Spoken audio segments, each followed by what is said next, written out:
We've all been there. It's the middle of the night and we're laying on the couch covered in cheese dust. We've finished watching all of the cat videos on YouTube and it's time to make a difficult decision. The bed is only 20 feet away, but it may as well be on the dark side of the moon. Right? You've been there, right? Hello?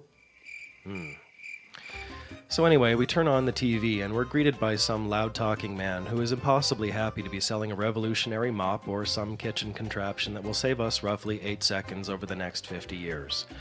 That is, if the poorly constructed device lasts that long, which it won't. Infomercials. If you're old enough, you might remember a time when TV stations shut things down late at night rather than pretending anyone was watching.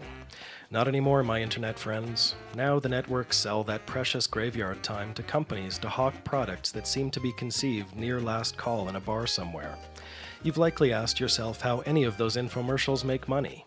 It's actually a fascinating story of raw, unbridled capitalism to the tune of nearly $200 billion a year. The short version is that most of them don't expect to make any money. In the earlier days of infomercials, mostly in the 1980s, the infomercial itself was a valuable selling tool.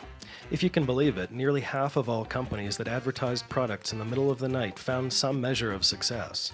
But then everyone started jumping aboard, including those from countries where producing goods is much cheaper, and so response rates plummeted below 5%. But advertisers aren't known for giving up, so they switched gears and began to use the infomercial as a method for testing product marketing rather than being an actual point of sale. Fear not, though, you can still buy a blanket that has holes for your arms by dialing that toll-free number, but vendors don't really care if you do. What they really want is to see how people react to the product in a specific market. Or they'll market the exact same product in different ways across cities to see which one works best.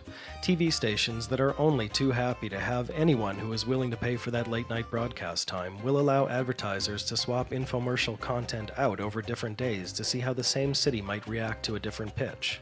A typical infomercial costs about 10% of what a full-blown primetime commercial does. So, it makes sense to throw a bunch of ideas at the problem to see which one works. Even a very low response to a late-night commercial is enough to show them where the soft spots are for whatever they're trying to sell. And if they somehow manage to actually sell a few during the infomercial, even better. So, after the vendor has a boatload of information, they cut deals to sell the product in local stores or even in nationwide chains with a focus on certain locations or cities that tested the highest. And that's how they make their money. 90% of all revenue for companies that finance infomercials come from retail sales.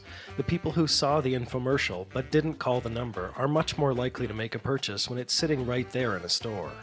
Even if you didn't buy it when the man on TV yelled at you to do so, the product is lodged in your brain somewhere, and you might feel differently when you see it for sale at a real store. Being a tangible product in a store that you might trust makes the product seem more legitimate. And the reason companies can afford to throw money at test marketing is pretty simple. Those products have enormous margins. A space-aged mop that sells for $30 might cost $2 to produce, so even low-volume successes do pretty well for the vendors. You can reasonably assume that anything you'll see in an infomercial is earning the vendor at least 5 times what it costs to make. That's also why they can afford to sweeten the deal so often. If you buy right now, we'll send you a second toaster that also barks like a dog for only an additional $19.99. In some cases, they could send you an extra half dozen for free and still make money. In a way, infomercials are almost designed more to sell product to retail stores than to consumers. If an advertiser can develop some product recognition, half of the work is already done for the retail location, who will then take a percentage of the sales. Store buyers are people too, and they've likely seen the same ridiculous infomercials that we have. Maybe they've even been tempted themselves, and all that works in the advertiser's favor. Once the product is for sale in a store, the advertiser will ramp up the infomercials in that geographic location to create demand.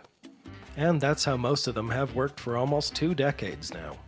But the world financial crisis in 2007 did temporarily change things for a while. With revenue dropping, many major brands cut their advertising budgets. So, desperate TV networks lowered airtime costs and started offering much more desirable time slots. Infomercial advertisers snapped those up like hungry, well-mounted fish.